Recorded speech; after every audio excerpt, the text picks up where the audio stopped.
Bienvenidos a Al Día con la Iglesia Radio. Únete a esta conversación y sigamos construyendo una iglesia que se fortalece día a día. Un espacio para conversar, ser iglesia y enriquecer nuestra fe. Bienvenidos.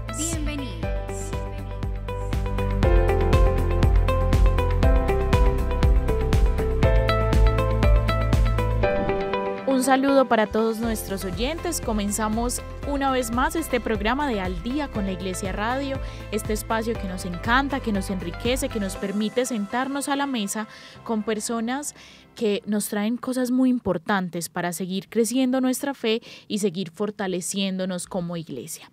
Hoy tenemos un tema maravilloso, hemos empezado nuestra Semana Mayor y es por eso que queremos que esta semana la vivamos cada vez más a conciencia para que no tengamos una Semana Santa más, sino una semana más santa. Vamos a comenzar entonces con este programa, Eni, como siempre, acompañándome en la mesa. Hola, Vale, a todos nuestros oyentes, qué gusto estar de nuevo en ese espacio que tanto queremos, en ese espacio que tanto nos ayuda a construir nuestra iglesia, nuestra fe, y a consolidar mucho más cada uno de los momentos que vivimos en nuestra iglesia. Precisamente como lo dice Vale, estamos en esta semana que es la Semana Mayor, la semana en la que volvemos la mirada a ese acto de amor infinito que Dios ha realizado con nosotros a través de su Hijo. Así que hoy tenemos un montón de datos, de detalles que revisar, que analizar, que reflexionar y esperamos que obviamente todo esto llegue al corazón de nuestros oyentes. Así es, para eso tenemos un invitado muy especial, pero antes de entrar en materia, escuchemos como siempre el mensaje editorial que nos regala Monseñor Ricardo Tobón Restrepo, nuestro arzobispo, para esta Semana Mayor.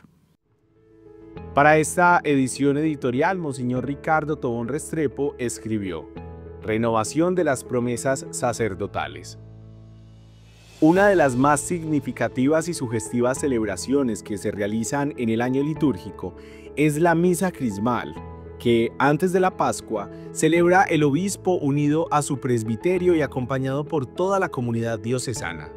Su nombre viene de que en ella se consagra el Santo Crisma y se bendicen los óleos de los catecúmenos y de los enfermos. En esta misa, el gran protagonista es el Espíritu Santo. Él hace presente la unción sacerdotal de Cristo que se perpetúa en los presbíteros y en todos los miembros de la Iglesia. Puede decirse que es la fiesta de la gracia sacramental, de la unidad eclesial y del sacerdocio. Los textos de la misa presentan un conjunto catequético, no solamente acerca del sacerdocio ministerial, sino también con relación al sacerdocio general de los fieles. Esto aparece desde la antífona inicial. Jesucristo nos ha convertido en un reino y hecho sacerdotes de Dios su Padre. Y luego se expresa particularmente en las dos acciones que enriquecen esta Eucaristía: la consagración de los óleos y la renovación que hacen los presbíteros de sus promesas sacerdotales. Quiero referirme hoy a esto último, habiendo tratado otros aspectos de esta celebración en anteriores ocasiones. El presbítero es un discípulo y servidor de Cristo, y su esencia está profundamente configurada con él. Su ministerio asume un carácter esencialmente relacional. Él debe vivir en Cristo, por Cristo y con Cristo, al servicio de los hombres. Solo perteneciendo totalmente a Cristo, el sacerdote se hace ministro de la salvación y de la verdadera liberación de la humanidad. Esta relación pasa a través de la oración y de un constante estar corazón a corazón con su Señor. Esta íntima unión con Cristo es la condición imprescindible de todo auténtico ministerio. La grandeza del sacerdote está en que su ministerio no es el cumplimiento de una función para enseñar una doctrina o realizar actividades según su criterio personal. Es una vida que coincide con la de Cristo, ontológicamente abierta a la relación con el Padre y obediente a su voluntad. Es una vida de abnegación, una ofrenda de amor. Es una vida perdida en Cristo, participando en su misterio de muerte y resurrección con todo el propio yo, inteligencia, libertad, voluntad y cuerpo, como sacrificio viviente. El santo cura de Ars decía: si tuviéramos fe, veríamos a Cristo escondido en el sacerdote como una luz detrás del vidrio, como un vino mezclado en el agua. A lo largo de toda la vida, el sacerdote dedica el tiempo, las propias energías, las gracias de su vocación al servicio de la comunidad. Su misión trasciende una ayuda humana a través de los sacramentos que acompañan cada etapa de la existencia cristiana, desde el bautismo hasta las exequias y en todo momento con la Eucaristía. Tantos lo hacen con su ministerio generoso, su trabajo infatigable, perseverando en su misión a veces en medio de incomprensiones y dificultades.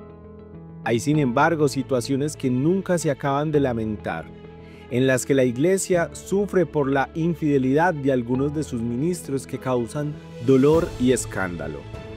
No se puede ignorar que con el paso de los años, el sacerdote puede afrontar el desafío de la soledad, de la enfermedad, de la ausencia de la familia, de la incomprensión de la comunidad. Por eso debe renacer en su decisión de elegir al Señor, en su ímpetu apostólico, en su entrega generosa a la acción pastoral.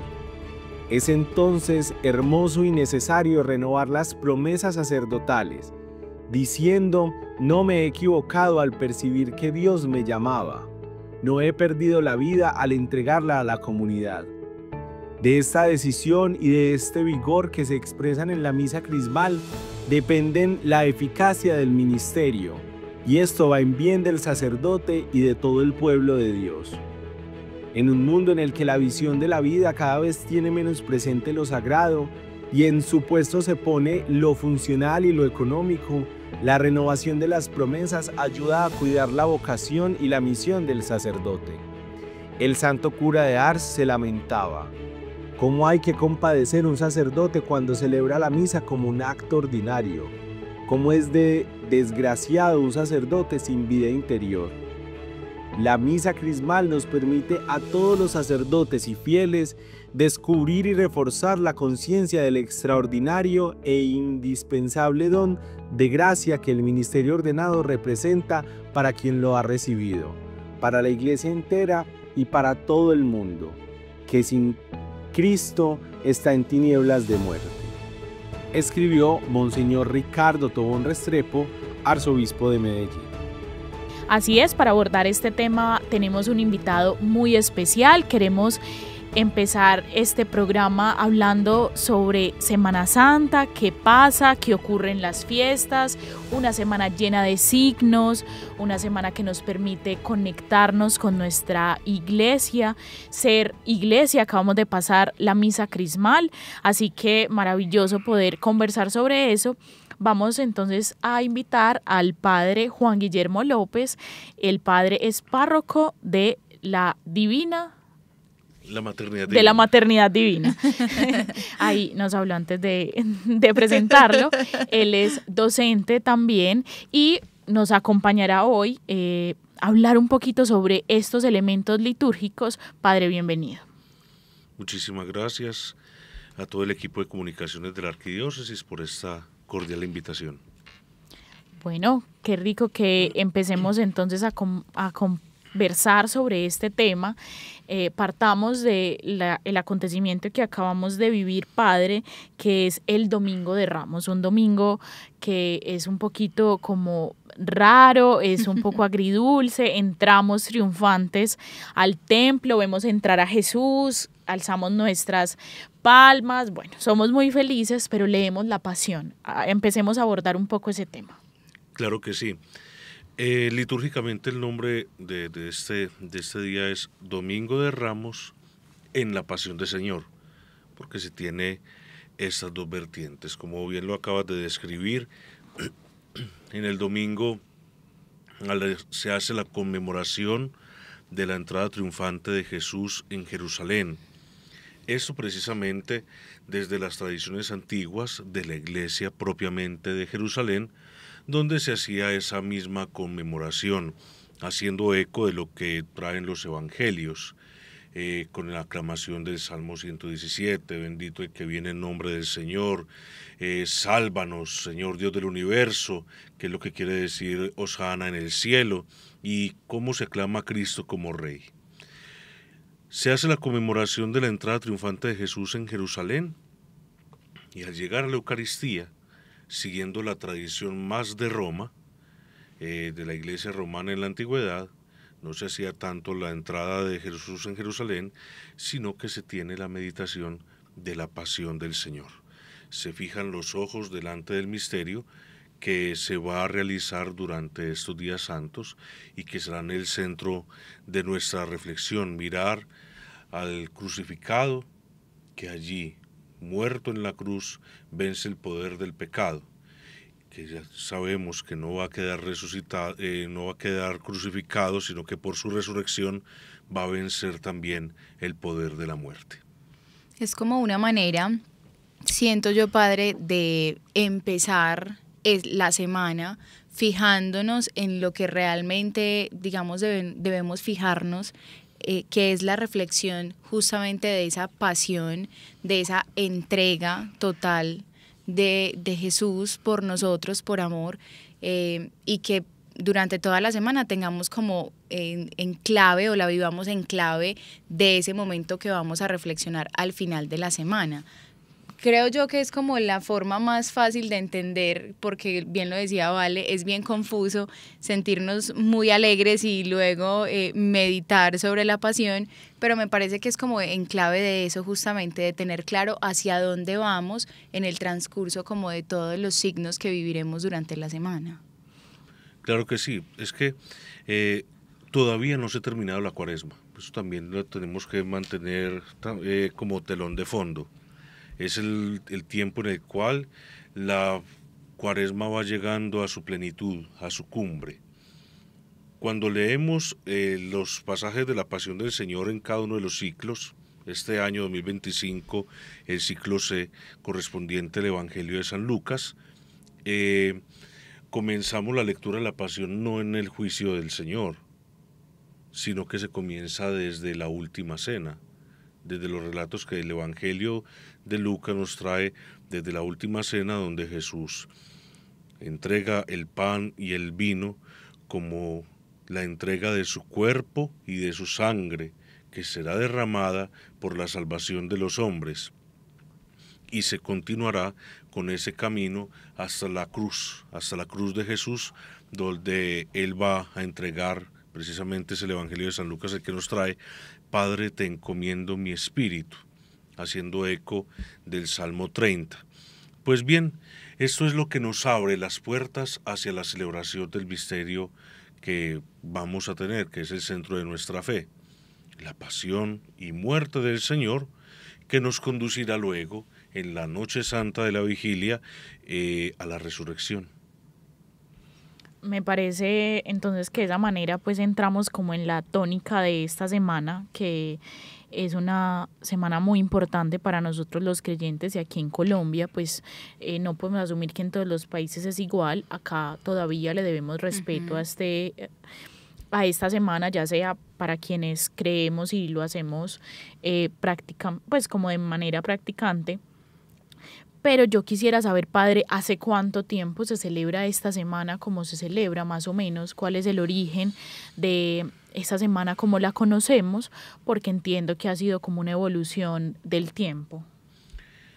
Efectivamente, los relatos de los evangelios, cuando nos dicen que Jesús se apareció el primer día de la semana, luego a los 8 días se vuelve a aparecer, por ejemplo, lo que vamos a escuchar en el segundo domingo de Pascua, cuando se confronta pues la incredulidad de Tomás. Se nos da ya la muestra que la comunidad cristiana se reunía cada semana, en la víspera del primer día de la semana, para conmemorar precisamente la resurrección del Señor. Muy pronto eso comenzó a llamarse la Pascua semanal. Luego, a medida que fue evolucionando hacia el siglo II, siglo III, se empezó también a celebrar la Pascua anual, coincidiendo un poco con el calendario judío. Hubo ciertas discrepancias, ciertas discusiones en torno a cuál debería ser la fecha de la Pascua. Ya la Iglesia lo va delimitando hacia el siglo IV y se comienzan a celebrar pues como en un solo día, como en una sola celebración, el Triduo Sacro, el Triduo Sagrado o el Sacratísimo Triduo, según incluso los testimonios que nos puede traer San Ambrosio de Milán, o se nos puede traer San Agustín, ya entre el siglo IV y el siglo V, donde se nos va mostrando ya la configuración del, por lo menos anual, de 3 días sagrados para conmemorar cada año el misterio de la pasión, muerte y resurrección de Cristo. Y es precisamente hacia el siglo V donde ya se define toda una semana en la que comienza con el Domingo de Ramos, que de por sí viene siendo la última celebración instituida, trayendo a Roma la celebración de Jerusalén de la conmemoración de la entrada triunfante de Jesús, pero también conservando el elemento de la meditación de la pasión del Señor. Y terminando el domingo de Pascua. Para esta gran solemnidad, como para la solemnidad de la Navidad, la Iglesia tiene considerado algo que se llama la octava, de la cual podremos hablar después. ¿Qué es la octava? Es el día de la salvación que se celebra por una sola semana, o por una semana. Entonces, es una semana que se celebra como si fuera un solo día, porque el plan de Dios incluso rompe el tiempo y el espacio. Yo quisiera, Padre, que nos detuviéramos un poco. Siempre considero que nuestra iglesia es muy rica en muchos aspectos, en signos y en celebraciones, y a veces nosotros, los que somos creyentes, pero más a veces por tradición que por convicción, no tenemos claros algunos conceptos, por decirlo, o algunas celebraciones o algunos nombres que tienen nuestras celebraciones. ¿Cómo podemos entender, o para las personas que de pronto no lo tengan muy claro, qué es el triduo? ¿Qué es? Uno dice como que viene de tri, bueno, deben ser 3 días. Lo asume uno, ¿verdad? Pero qué rico que lo podamos ejemplificar o que se lo podamos explicar mejor a nuestros oyentes. Muy bien.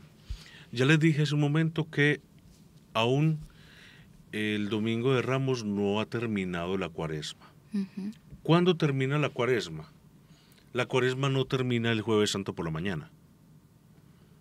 La Cuaresma termina cuando se comienza la celebración de la misa de la Cena del Señor.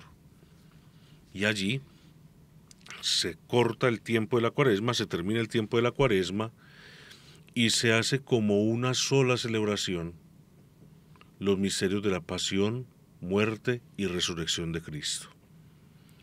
Desde la tarde del Sábado Santo hasta hasta la víspera del Día del Señor, del Día de la Pascua, del Domingo de la Resurrección.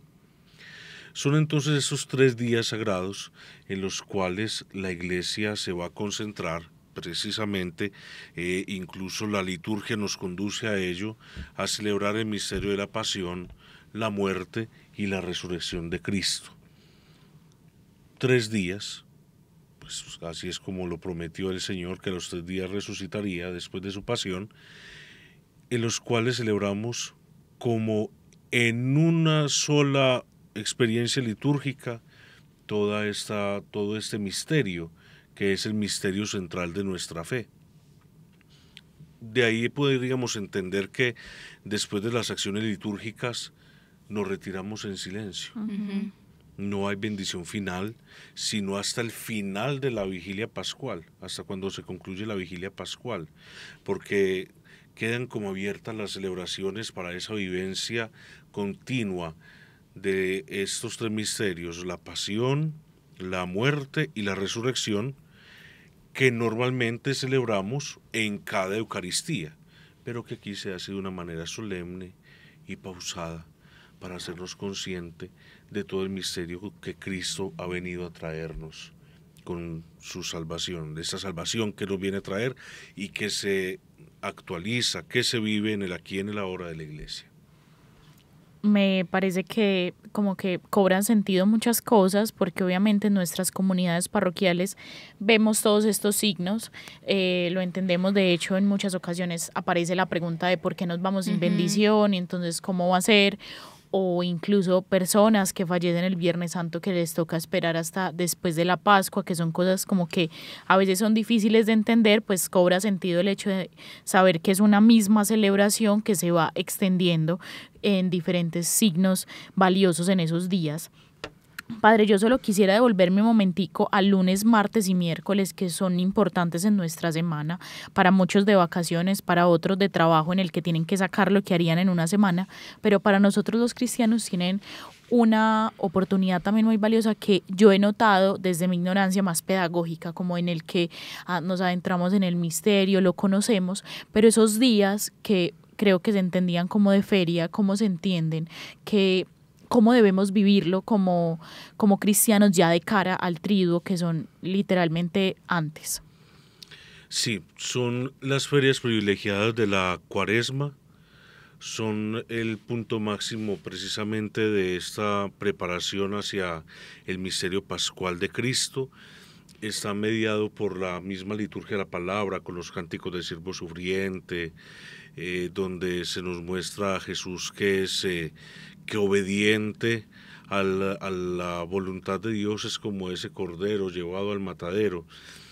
Se nos presenta la unción en Betania 6 días antes de la Pascua, muy inmediato antes del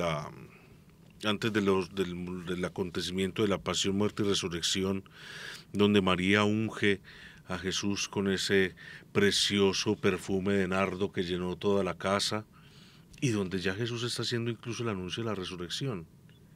Ella lo tenía guardado para mi sepultura.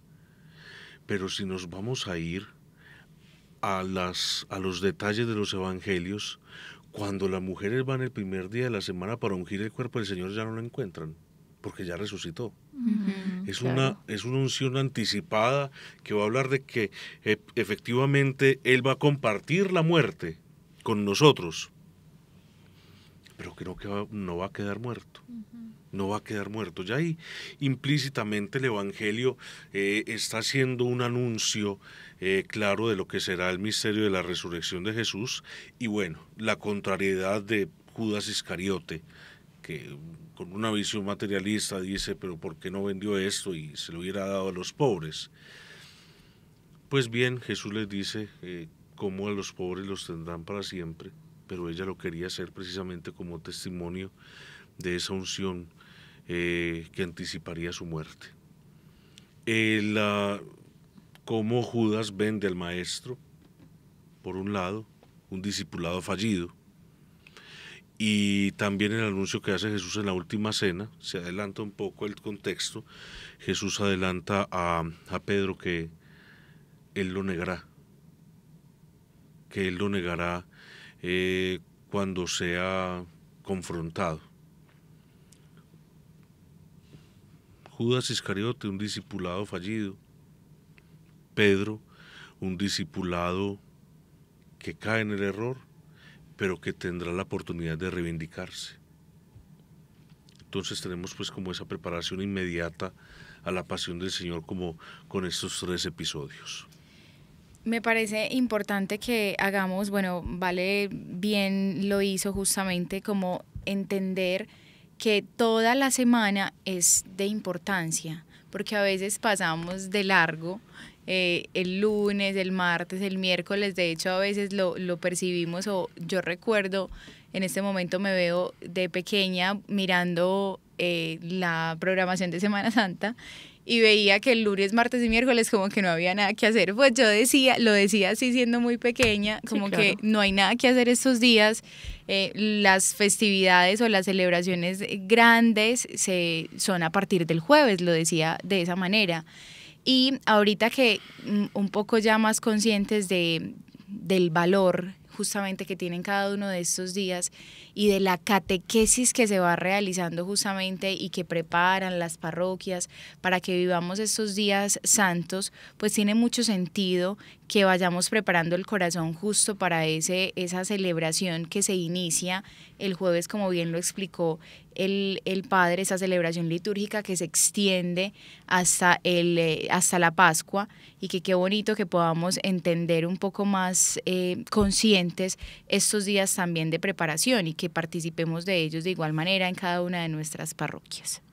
A mí me encanta este programa que siempre nos introduce a la Semana Santa, porque lo que hace en muchas ocasiones es como quitarnos la venda de los ojos o ponernos unas gafitas más agudas para vivir las celebraciones y ver los signos con otra perspectiva. Nos pasaba hace un año que teníamos la oportunidad también de abordar este tema, que varias personas que lo habían escuchado nos decían, claro, fui a la celebración y lo noté de una manera distinta, pude ver este signo, identifiqué la liturgia de la palabra, porque a veces siento que la tradición, si bien es muy valiosa y nos acompaña y lo ha hecho toda la vida, pues nos permite también como hacer paisaje, los signos, como que simplemente o nos encanta la celebración, la procesión de las velitas porque es interactiva, porque llevamos las velitas, porque a los niños les gusta, o nos gusta el Vía Crucis porque es en la mañana, porque vamos en familia, pero de qué manera estamos acompañando eso. Así que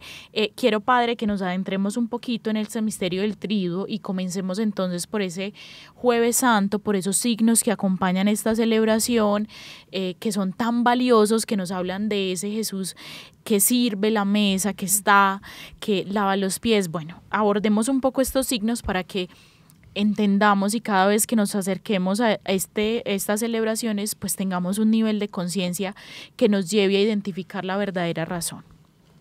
Claro que sí, eso es lo que buscamos, pues, como con estos programas que son de un corte práctico, litúrgico, catequético, de podernos como fortalecer en ese sentido, y que lo que vamos viviendo, experimentando, no sea simplemente un ritualismo en el cual el Padre es un montón de cosas que uno no sabe qué significan, sino que todo tiene su razón de ser, su significado, su manera de expresar la fe y el compromiso cristiano a partir de lo que se está celebrando. Comencemos entonces, Padre, por el Jueves Santo. ¿Qué acontece en esta celebración? Muy bien. En el Jueves Santo, tradicionalmente, ya lo vimos la semana pasada con la misa crismal. Normalmente el Jueves Santo en la mañana se celebra la misa crismal, pero aquí en Medellín, pues como por razones pastorales y así muchas otras diócesis del mundo, diría yo, se celebra esa misa crismal unos días antes de la Semana Santa o en otros días de la Semana Mayor.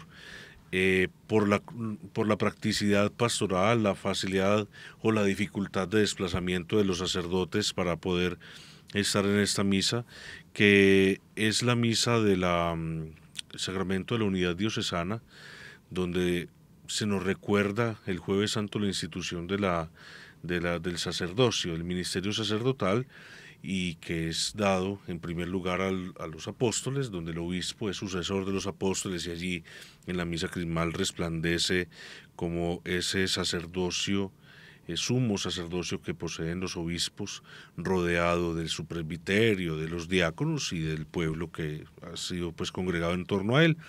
Pero bueno, ya esto es algo que ya escuchamos la semana pasada y que fue muy interesante el programa. Ya pasemos entonces al momento de la tarde, a la misa in cena Domini. Como les dije hace algunos minuticos, en esta misa de la Cena del Señor, que es lo que se traduce in cena Domini, misa en la Cena del Señor, concluye el tiempo de la Cuaresma y comienza un tiempo litúrgico particular que dura esos 3 días, el Triduo Pascual. El Triduo Pascual no es ni Cuaresma ni es Pascua, es un tiempo litúrgico particular que, como les acabo de decir también, entronca en una sola celebración que se prolonga por 3 días los misterios de la pasión, muerte y resurrección.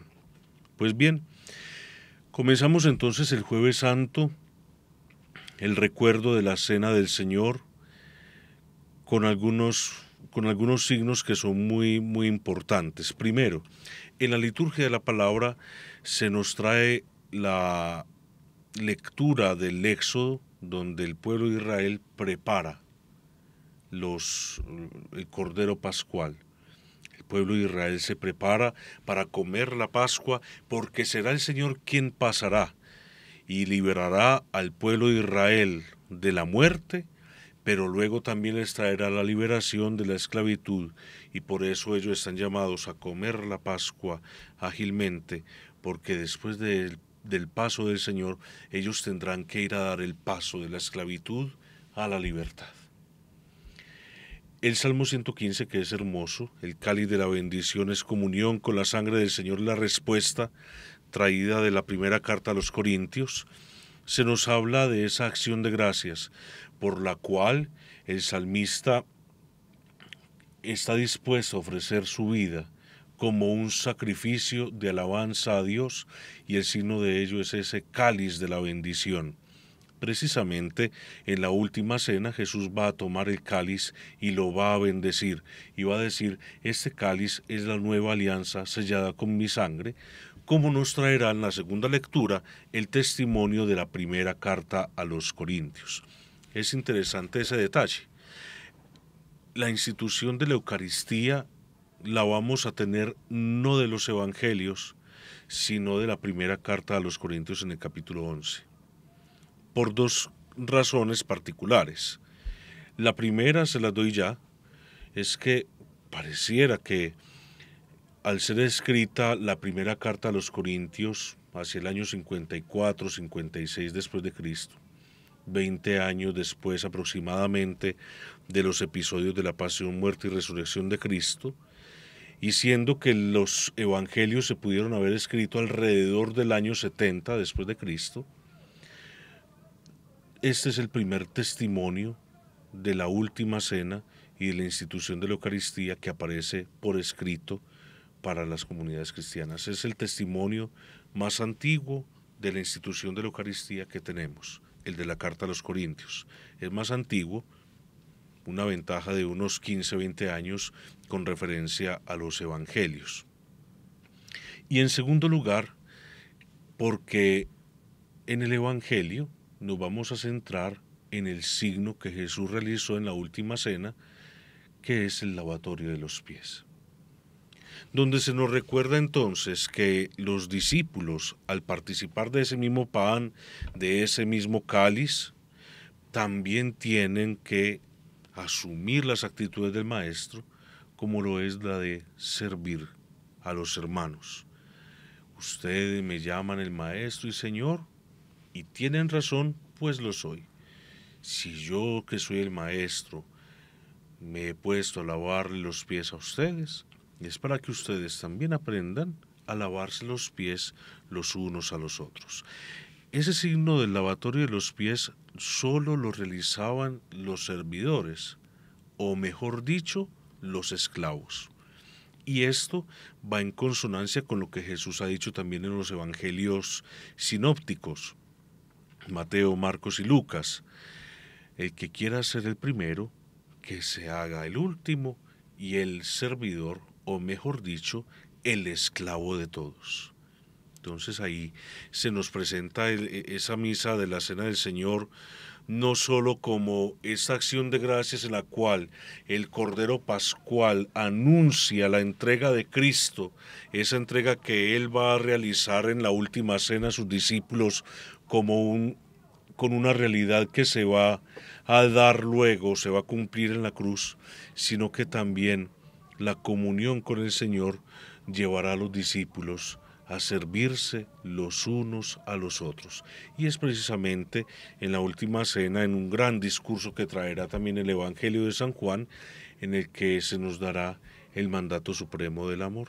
Ámense los unos a los otros como yo los he amado.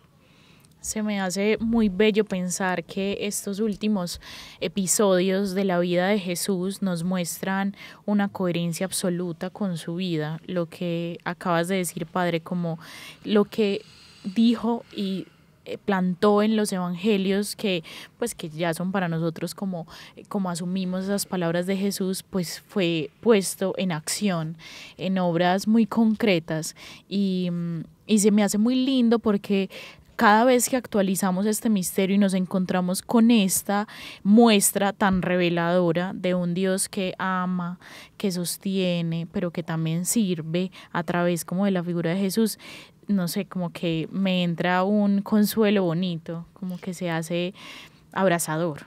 A mí me parece importante resaltar, y es qué lindo que podamos ver estos signos en las celebraciones litúrgicas del jueves, ver a nuestros sacerdotes hacerlo, me hace pensar en lo que debemos ser, me hace pensar en, claro, Jesús lo hizo, pero a veces podemos sentirlo, digamos, muy lejano, como, claro, esa fue su forma de demostrar su amor y su misericordia, pero qué rico que también sintamos que hoy, cada vez que lo actualizamos, es también una tarea de la iglesia de hoy, seguir sirviendo, seguir dándonos en amor a los que lo necesitan y al hermano y al que está a nuestro lado.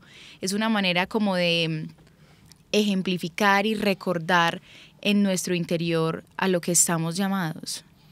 Efectivamente, incluso pues normalmente en las parroquias se promueve que el Jueves Santo se entregue también la ofrenda de la comunicación cristiana de bienes. Esos sacrificios de la Cuaresma que se van a convertir en obra de caridad con los más necesitados, ayudando precisamente de esa manera a las obras sociales de la arquidiócesis, que pues bien lo hemos visto en las diferentes campañas, pues se va a centralizar en la atención de la pastoral social, en la pastoral con los sordos, en la pastoral con las personas privadas de la libertad y muchas otras obras sociales que nosotros tampoco, ni siquiera como sacerdotes de la Arquidiócesis de Medellín, nos alcanzamos a imaginar, no alcanzamos a dimensionar cuántas obras de caridad realiza la Iglesia de Medellín en todos los ámbitos que no nos podemos ni siquiera imaginar. Entonces es el día, por ejemplo, de ese servicio en la caridad, de saber que el otro, el humilde, el pobre, el necesitado, es imagen de Cristo, y que cuando yo le sirvo a Él, sirvo al pobre, al necesitado, doy de lo poco que yo tengo para compartirlo a los demás, es Cristo quien se refleja servidor en mi persona, y encuentro en el otro al pobre, el humilde, necesitado, al pequeño, que al servirle también le estoy sirviendo a Cristo. Es una cuestión como de doble vía. De doble vía, porque entonces, para aquel que recibe mi caridad, pues soy el rostro de Cristo, que es misericordioso, que miro siempre por el bien de los pobres y de los enfermos. Pero también cuando se acerca al necesitado, pues uno va a ser la imagen de ese Cristo que se hace solidario con el que sufre. Entonces, en el que sirve es Cristo quien está sirviendo. Quien recibe la misericordia va a ver la misericordia de Dios que llega sobre él. Qué lindo, como escuchándote pensaba en Jesús lavándole los pies a sus discípulos, y pienso también en María cuando está en la casa de Marta, María y Lázaro, que es María quien le unge los pies a Jesús, como esa doble vía y que nos une como en esa lógica que él aborda. Bueno, se nos va yendo el tiempo y nos encanta conversar sobre esto. Revisemos un poco sobre los signos del Viernes Santo. Ahí tenemos varios elementos muy valiosos, el Vía Crucis, luego la Santa Cruz, bueno, como todo lo que acontece en este día, Padre, que es como en el centro de la celebración. Muy bien. Yo me voy a centrar en la celebración litúrgica. tenemos el espacio del Via Crucis, que bien lo sabemos, pues es la meditación de ese camino que Jesús realiza al Gólgota, que termina pues a media marcha, normalmente las puertas de nuestras iglesias, con la estación Jesús esclavado en la cruz. Allí se hace como esa pausa. Pero se tiene, la celebración más importante no es el Via Crucis. La celebración más importante tampoco son las 7 palabras ni el Santo Sepulcro. La celebración más importante es la litúrgica, aquella celebración de la pasión del Señor, la conmemoración de la muerte del Señor en la cruz, que tiene algunos signos. En primer lugar, se entra en silencio, el sacerdote se postra en recuerdo de su ordenación, pero también en recuerdo de Cristo, que se humilló a sí mismo y se entregó a la muerte, y una muerte de cruz, y que nos recuerda a los sacerdotes que hemos de estar muertos para el mundo y vivos para Dios. Y luego la oración, de la oración colecta, la liturgia de la palabra, en la cual entonces pues vamos a tener el segundo cántico, el cuarto cántico del siervo sufriente en el profeta Isaías, el Salmo 30, Padre, en tus manos encomiendo mi espíritu. La respuesta es tomada del Evangelio de San Lucas. El Salmo dice, Señor, en tus manos encomiendo mi espíritu, pero la liturgia trae son las palabras de Jesús. Y la carta a los hebreos, donde se da la significación de esa entrega de Jesús como la víctima que, inmolada una vez para siempre, será la fuente de reconciliación y de perdón para todos los hombres. Y continuaremos con la lectura del Evangelio de la Pasión según San Juan, donde va a tener algunos elementos. Ahorita sí es la mención de la Madre de Dios. Madre, he ahí a tu Hijo, y luego al discípulo amado, he ahí a tu Madre. La palabra de Jesús, tengo sed, y luego aquella, todo está cumplido. Y es interesante porque si escuchamos la quinta semana de Cuaresma, incluso desde la cuarta semana de Cuaresma, los que fueron a misa todos los días, pudieron escuchar cómo Jesús dice, es que yo no doy testimonio de mí, es el Padre quien da testimonio de mí, con lo que yo les digo, porque yo lo que les digo no es de mi cuenta, lo que les digo es porque el Padre me ha enviado a decírselo. Y el juicio del mundo no consiste en que yo lo esté juzgando, sino que ustedes no se acercaron a mí y no me creyeron. Jesús se afanó toda su vida por cumplir la voluntad del Padre. Mi alimento es hacer la voluntad del Padre, le dice a los discípulos. Y efectivamente, cuando todo termina, simplemente atina a decir, todo está cumplido. Y ese signo en el cual el soldado traspasa con la lanza el costado de Jesús, y al punto salieron sangre y agua, donde los santos desde los primeros siglos vieron allí el nacimiento de la iglesia por el bautismo, signo del agua, por la Eucaristía, la sangre derramada. Y luego se tiene, después de esta lectura de la Pasión, una breve homilía y la oración universal. Cristo es el mediador entre Dios y los hombres.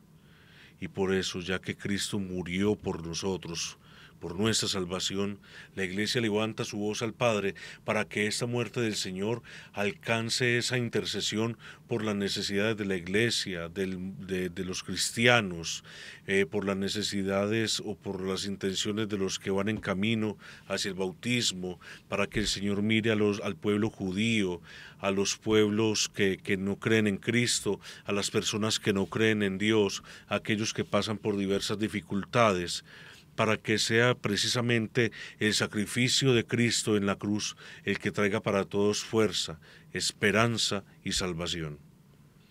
Después de esta gran oración universal, se tiene la adoración de la cruz. Salimos en procesión y vamos descubriendo poco a poco la cruz de Cristo mientras se aclama, miren el árbol de la cruz, donde estuvo clavada la salvación de Cristo, del mundo, y todos diremos, vengan, adoremos.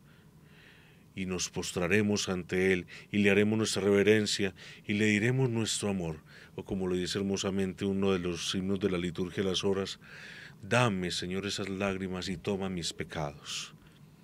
lo adoraremos a Él, que muerto en la cruz por nuestra salvación, pues es esperanza para todos nosotros. Mirarán al que traspasaron, va a ser el cumplimiento de esa profecía que va a traer también consigo el Evangelio de San Juan. Después de la adoración de la cruz tiene lugar la comunión. Es el único momento en el cual pues los fieles podrán acercarse al sacramento de la comunión, salvo si se va a llevar el viático en otro momento a alguno que esté en agonía. Solo puede recibir, fuera de la celebración de la liturgia de la muerte del Señor, solo pueden recibir la comunión aquellos que de pronto ya están en ese tránsito de este mundo al Padre. De resto no se tiene pues como la comunión eucarística. Y esto nos prepara también, saliendo en silencio después de la comunión, para continuar la celebración. Luego se tendrán esos ejercicios de piedad entre el viernes y el sábado, la meditación de las 7 palabras. Terminada las 7 palabras se hace la 12ª estación, Jesús muere en la cruz. La 13ª, Jesús es puesto en brazos de su madre, y luego, sea cuando colocan la imagen de Jesús en aquella caja, en aquel féretro, o al llegar a la iglesia donde se va a tener dispuesto una especie de altar, pues ya se hará el enunciado de la 14ª estación, Jesús es sepultado. Y al día siguiente es muy interesante el sábado santo, en primer lugar porque la liturgia de las horas nos lleva a meditar en torno al descenso de Jesús al infierno, al lugar de los muertos, al lugar donde están esperando los justos que antes de la llegada del Señor esperaron precisamente esa salvación que Dios había prometido, esa salvación que ellos habían saludado desde lejos, como lo dice la carta a los Hebreos, esa salvación que vino Cristo a traer. Entonces Jesús desciende al lugar de los muertos para que ellos también puedan recibir junto con Cristo la resurrección gloriosa. Y hacemos normalmente dentro de nuestros ejercicios de piedad la meditación de los 7 dolores. La Virgen Dolorosa, que junto a la cruz es fuente de consuelo, de fortaleza y de esperanza, también para los que pasan por la dura prueba de la soledad, de la muerte, de la desesperación. El Padre, bueno, todo es un regalo y una manera muy bella de irnos ya adentrando en lo que vamos a vivir esta semana, y como lo decía Vale, nos ayuda a configurarnos con esa realidad de nuestra iglesia, que es ese Dios que se da en amor a través de su Hijo, y todos estos signos nos recuerdan ese amor infinito que ha tenido con nosotros, y pues por ello tenemos hoy la salvación. Me parece muy hermoso, y me parece también muy interesante que se haga esa mención sobre el sábado en la mañana. Es una pregunta bien común que se suele hacer bastante cuando se dice ¿por qué? Si Jesús es hijo de Dios, ¿cómo es eso que descendió a los infiernos? Cuando uno a veces lo dice de una manera así como tan rápida, cuesta un poco entender por qué Jesús, siendo hijo de Dios, tendría que hacer este tránsito, y qué lindo que podamos comprender precisamente que a través de él se abrieron las puertas del cielo para nosotros. Así es. Hoy estarás conmigo en el paraíso. Lo escucharemos en este año, este domingo, lo hemos escuchado, en el Domingo de Ramos, en la lectura de la Pasión de San Lucas. Ya Jesús le abrió las puertas del paraíso al ladrón arrepentido. Las puertas del paraíso también se abren para los que en el Antiguo Testamento, siendo justos y siendo fieles, esperaron en el Señor. Vamos entonces avanzando en nuestro triduo pascual, llegando a la gran fiesta que le da sentido a nuestra fe, por la cual estamos aquí, y 2025 años seguimos entregando nuestra vida por un amor que se reveló. Vamos llegando entonces a a la Pascua, Padre, el sábado? La vigilia pascual es la madre de todas las vigilias, es la noche de las noches, es el centro de para esas noches que vivimos.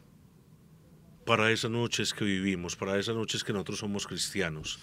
Es triste, me permiten esta pequeña acotación, que seamos cristianos de sepulcro.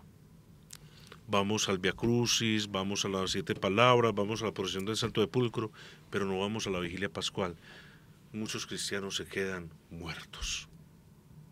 No le encontraron el verdadero sentido a la Semana Santa, porque la idea es resucitar con Cristo. Y esto tiene muchos signos. En primer lugar, la vigilia pascual se divide en 4 partes. La primera parte es un gran lucernario, la bendición del fuego nuevo, la preparación del cirio pascual, de ese fuego nuevo que se acaba de bendecir, se toman los carbones para el incienso, para el incensario, y comienza a resplandecer en un templo que está en penumbras, en oscuridad, comienza a resplandecer esa luz del cirio pascual, que es signo de Cristo resucitado.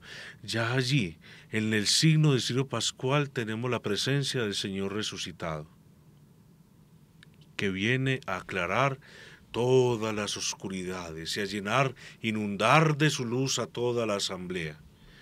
El cirio pascual es signo de Cristo resucitado, del cual se enciende la llama de nuestra fe, y por eso cada uno tiene su propio cirio, porque es signo de que en mi corazón arde la llama viva de Cristo, que ha resucitado por mí. Me amó y se entregó por mí, pero también por ese mismo amor, ese amor venció la muerte y venció la oscuridad y resucitó. Y se tiene el hermosísimo pregón pascual, que es esta alabanza a Dios por la obra salvadora de Cristo, significado precisamente en este cirio que va a resplandecer fulgurante para vencer las tinieblas. Terminada esta parte del pregón pascual, comienza la segunda parte de la vigilia pascual, que es la liturgia de la palabra. La liturgia sugiere 7 lecturas del Antiguo Testamento, desde la creación del mundo, pasando por el sacrificio de Abraham, pasando por la liberación del pueblo de Israel, pasando por el Mar Rojo y el cántico de victoria del pueblo de Israel, al ver cómo quedaron sumergidos el faraón y sus ministros, llegando pues como a empezar esa peregrinación a la tierra prometida, y luego las promesas mesiánicas que Dios ha realizado por medio de los profetas, de manera particular por Isaías, por Baruch, por Habacuc, por Ezequiel. Terminado el ciclo de lecturas del Antiguo Testamento, cada una con un salmo que lo acompaña y cada uno también con una especie de oración colecta para recoger el sentimiento de esa lectura del Antiguo Testamento, iluminado con lo que estamos celebrando, iluminado con la Pascua de Cristo. Terminado ese ciclo de lecturas del Antiguo Testamento, se canta el Gloria. La iglesia vuelve a resonar las campanas, vuelve a resonar, como le digo, el grito de júbilo. Es el paso del Antiguo al Nuevo Testamento, donde Cristo, el Cordero Pascual que se ha inmolado, ha resucitado. Se proclama la epístola de la carta a los romanos, de San Pablo a los romanos, donde dice el apóstol San Pablo, es que Cristo, una vez resucitado, ya no muere más, porque la muerte ya no tiene dominio sobre él. Y terminando esa lectura, se anuncia a todo el pueblo la gran alegría, el aleluya. El aleluya, que es ese canto pascual donde se nos invita a alabar al Señor por esta obra suprema de la resurrección. Y se canta el hermoso Salmo 117, que dice, este es el día en que actuó el Señor, sea nuestra alegría y nuestro gozo. No es un evento del pasado, es Cristo quien resucita hoy en su iglesia y que nos viene a dar nueva vida. la lectura del Evangelio según el ciclo, este año pues de San Lucas, donde se nos narra entonces la llegada de las mujeres, el primer día de la semana encuentran el sepulcro vacío, y es donde tienen pues también la visión del Señor resucitado. Después de la homilía comienza la tercera parte, la renovación de los compromisos bautismales o la liturgia bautismal cuando va a haber bautismos, cuando se va a hacer el bautismo de algunos, pueden ser niños o pueden ser también de aquellos que se han preparado en el catecumenado durante toda la Cuaresma para recibir el sacramento de la iniciación cristiana en la Pascua. Allí se hace la invocación de los santos, la bendición del agua, las renuncias y la profesión de fe.